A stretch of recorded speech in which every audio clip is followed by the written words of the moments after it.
Everything was so normal in that home on King Road. Nobody could have imagined it was about to become a house of horror. There was a lot of us just sitting in silence, in disbelief. I can't breathe. I can't think.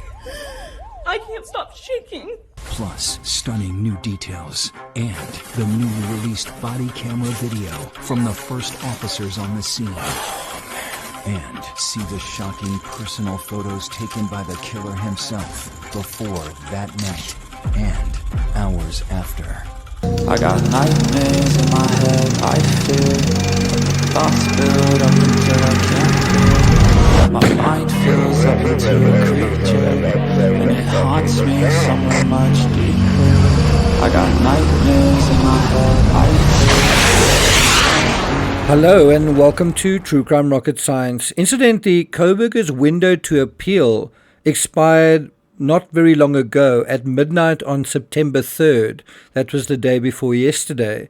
So this case is now officially over, well, at least in a legal sense.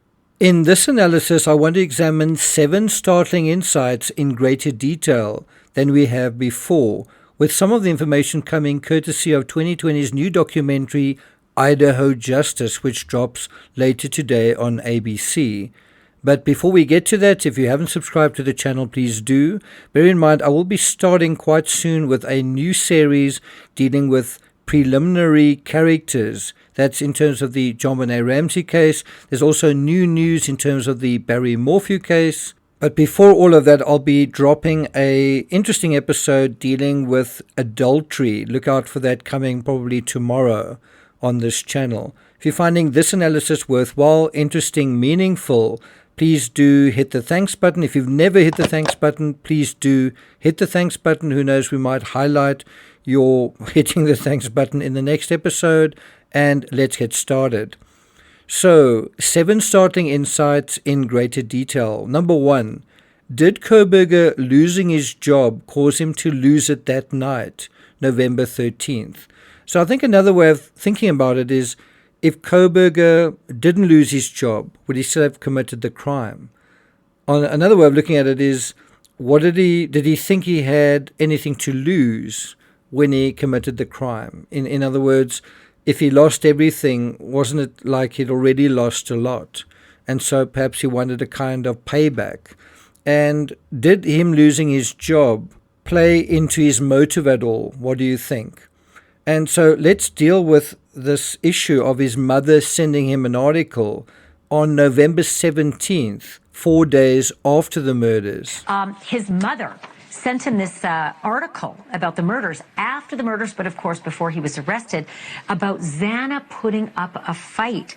And it seemed, I think, that he was on the phone with his mother right around the time that this text came in. Can you tell me a little bit about her communications with him? Now let's listen to Jared Barnhart. He's the head of CX strategy and customer advocacy at Celebrite. Let's hear what he says about Kohberger's interactions with his mother based on text messages and an analysis of Kohberger's phone data. Let's listen in. November 17th just kind of stands out a little bit. He had more mother interaction that day than normal, which was a lot. He was on the phone with her for hours that day, but sort of to end the night, and this was the same day that the grievance letters were being worked on and sent. But that night, he received a link from his mom, and the link was to a news article basically describing how Xana had bruises on her body. So I can't help wondering whether Kohberger overreacted, whether the whole thing that he lost his job and then his mother interceded and said, let's just deal with this and let's write some letters and maybe we can get you your job back. And so if you think about it, these letters were written 4 days after the murders. Didn't Kohberger overreact to the idea of him losing his job on the day that the murders were committed? Well, remember, it was a weekend. And that brings us to point number 2, Kohberger's self-assessment. Now, what I think is really interesting and important isn't what I think about Kohberger, isn't what you think about Kohberger, isn't what some expert thinks about Kohberger. It's what Kohberger thinks about Kohberger, Kohberger's self-assessment, Kohberger's identity, right? In terms of Kohberger, not in terms of what you think, in terms of what he thought of himself. Now, unlike Jennifer Coffindaffer, who has elected to refer to Kohberger as 214, which I think is part of his prison identifying number, I don't think it's helpful to dehumanize criminals, even the most diabolical among them. Because to do so, we risk dehumanizing ourselves. I also don't agree with referring to people with initials like BK or NK or CW or whatever. I really disagree with that. Because, as I say, we risk dehumanizing ourselves. And in this whole arena where we're dealing with crimes and actions, to reduce another person is in a way the exact same psychology that the criminal used to justify what they did to their victims. And now you are going down the exact same path. And you are also disassociating yourself from what is going on there and turning that person into someone who's disposable and an object of hatred. And you shouldn't give in to that. So I think we should not disassociate ourselves from societal causes and effect. And you might say, yeah, but that's quite painful and it makes me feel uncomfortable and it requires more effort to do that. Well, exactly. It's not easy, but I think it's important that we do that. And so what do I mean, just in more detail? Well, have a gander at this document filled out and signed by one Brian C. Kohberger. Now think about Coffindaffer, who is reducing him to 3 numbers, 214, and Kohberger, who's expanding who he is to include his initial, Brian C. Kohberger. Now, in particular, we want to highlight points 6, 7, and 8, and then also 10 and 11. But I also want to direct your attention to the obvious, his scatterbrained, erratic handwriting. You know, his penmanship, if you didn't even know this individual, it appears to be the work of a 10-year-old. It seems to be, his signature is small and basic. Basic was a word used by Kaylee's sister in court. Do you remember that? You act like no one could ever understand your mind, but the truth is you're basic. You're a textbook case of insecurity disguised as control. Your patterns are predictable. Your motives are shallow. You are not profound. You're pathetic. The truth is, the scariest part about you is how painfully average you turned out to be. And his signature reflects everything that she's saying there, that he's small and basic. And I think he knows that, and it's reflected in the way that he really saw himself, his signature. In this self-assessment, Kohberger self-diagnoses himself with 4 mental health disorders, 4. Autism level 1, OCD, ADHD, and ARFID. The latter is avoidant restricted food intake disorder. That's a new one. It's interesting that some experts have scoffed at Kohberger's vaunted OCD, which actually comes up a lot, simply because they can't see any evidence of it. And just the, you know, his freezer and his fridge are stocked full of like almond milk, vegan pizzas, vegan this, vegan that. It was kind of haphazard too, you know, for somebody who allegedly has obsessive compulsive disorder. I guess, you know, that everything's just kind of shoved into the door of the freezer. You know, in the instance of how he packs his refrigerator, it's not how he packs it that's the issue, but what he's eating, and more particularly, what he's not eating. Do you think that what he's eating is similar to everybody else? I don't. Papers lying all over the place don't mean he wasn't OCD, just that he wasn't OCD about academics or filing.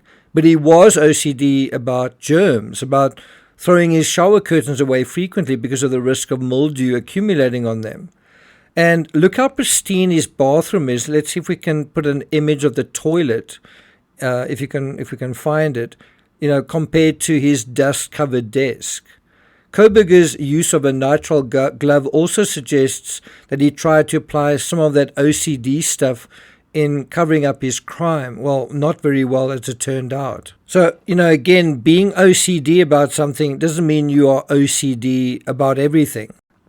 All right, so the important part is that Kohberger himself doesn't blame or excuse his own criminal behavior, either based on his own disorders or even his medical treatments. Now, I must say, if I was his defense attorney, and I don't think I would be anyone's defense attorney, I think I would do much better as a prosecutor, but if I was, this would definitely have been a way to go. That brings us to number 3, point 7. So now have a look at point 7. Levothyroxine is a potential prescription for hypothyroidism. I don't know if that's what he had, but it's a classic treatment for that.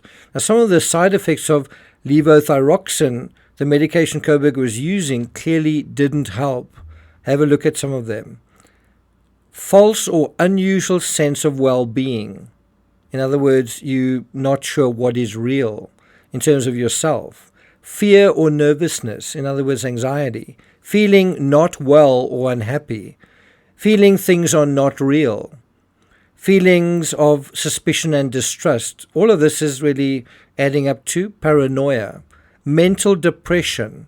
Quick to react or overreact emotionally. Rapidly changing moods. Restlessness, trouble sitting still, amongst others. Now, all of those, you might say, might not be a big deal in the average individual. But yeah, we are not dealing with an average individual, and so we must think about these potential side effects within the context of this particular individual's psychological makeup. And in order to get there, we need to start digging a little deeper than we've dug before. And that brings us to point number 4, Mama's Boy. And we've dealt with this. We're going to just deal with it a little bit deeper than we have before.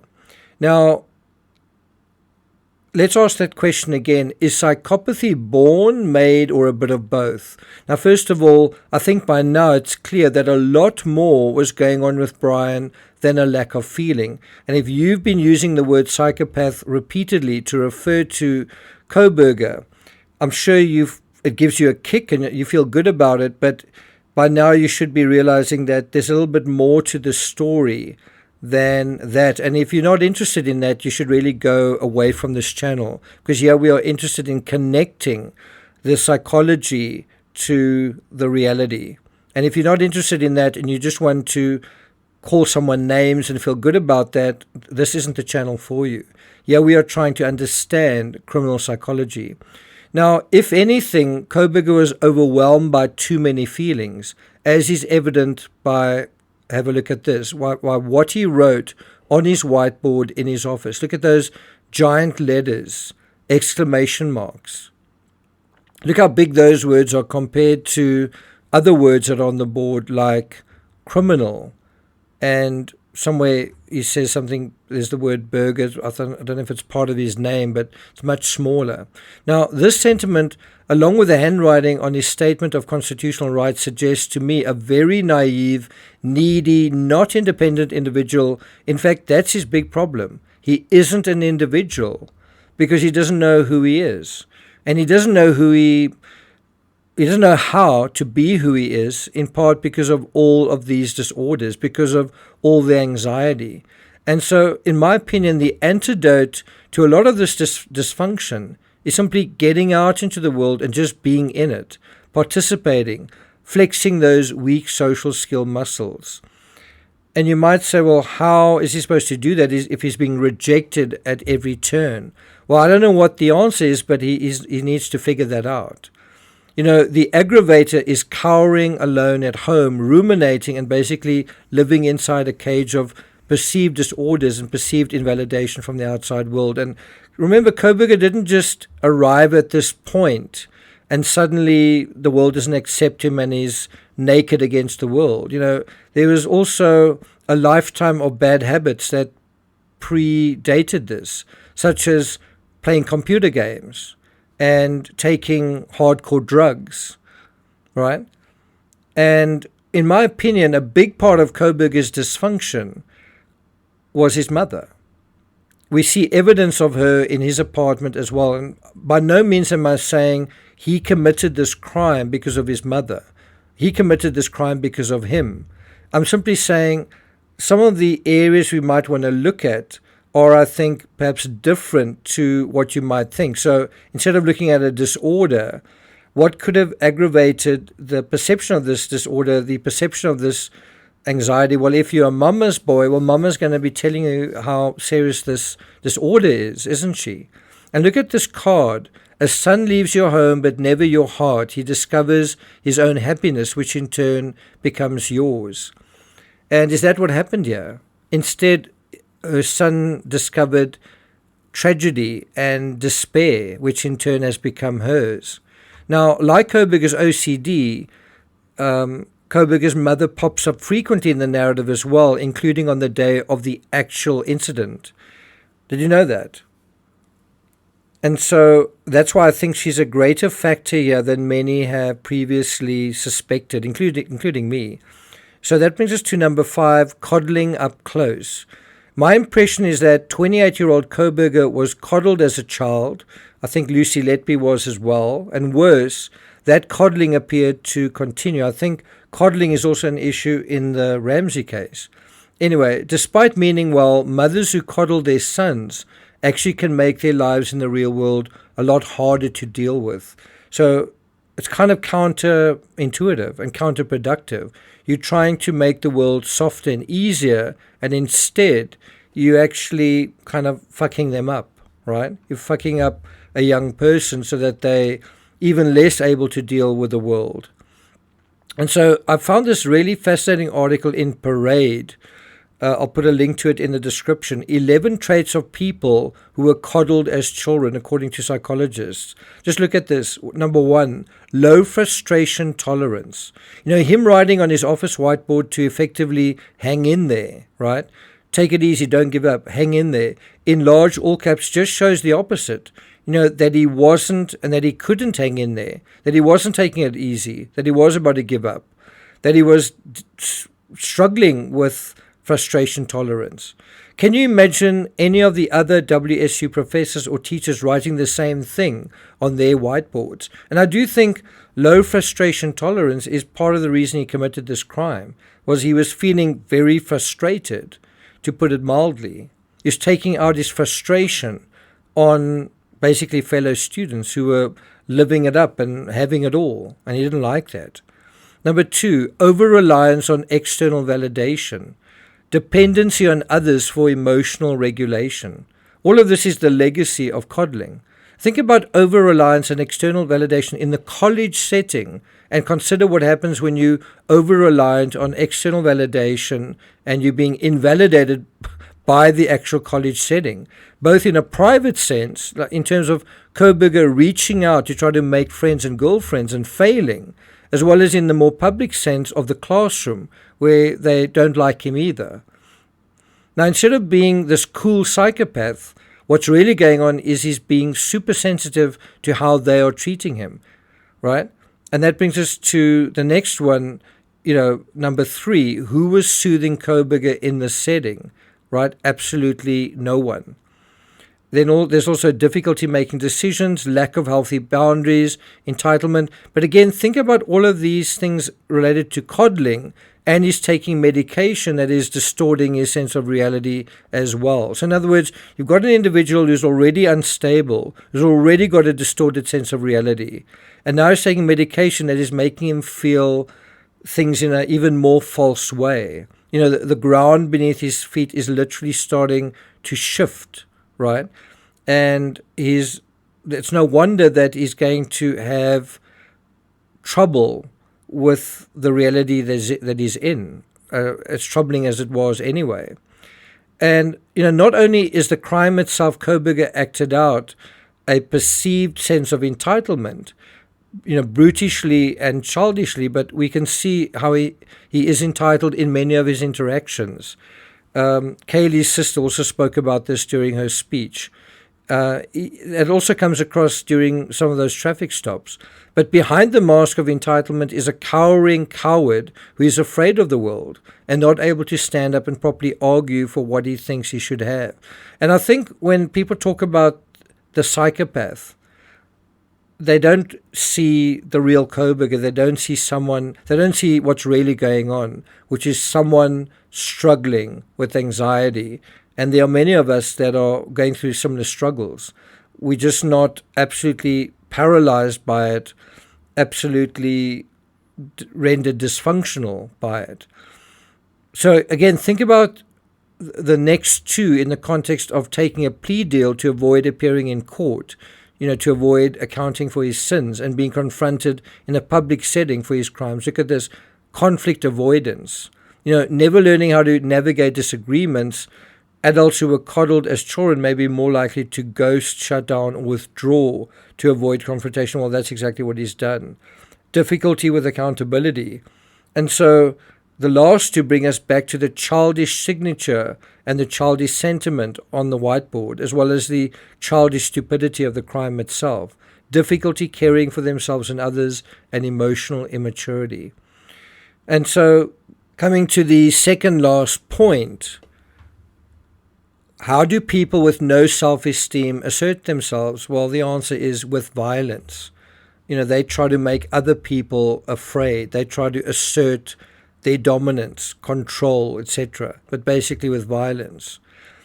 And this was Kohberger's dumbass way of asserting himself, carrying a big knife into a home where young kids were sleeping or drunk or both, and then giving himself a thumbs up afterwards, as if this bullshit validated himself in any way. Once again, it didn't. It did the opposite. And this is why I feel Kohberger's upbringing and some of his own shitty decisions, such as taking heroin as a teenager and studying criminology, given how weak he was as a person, they are the real problems in his story, not so much the disorders or the medications or even the actual situation he found himself in. He was the actual problem in this story. He was a weak individual. It is interesting how successful and functional Kohberger's two attractive sisters are when compared to him, and this suggests that the fault, even if it lies to some extent with parenting, more wholly rests with an individual who failed to individuate. And whose fault is that? Whose job is the responsibility to become an individual, especially during the college phase? Well, whose fault is it other than the individual? Whose responsibility is it other than the individual's? And who failed in this particular project, in this particular responsibility? Kohberger. And we see the same thing happening time and time again when we deal with mass shooters like Elliot Rodger and Adam Lanza and all the rest. And that brings us to the seventh and final point. What advice could we give Kohberger prior to November 13th? And so think about this. How to heal if you were coddled as a child. Number one, build frustration tolerance slowly. 2, practice emotional independence. In Kohberger's case, it probably would be from one of his parents. Number 3, learn to say no.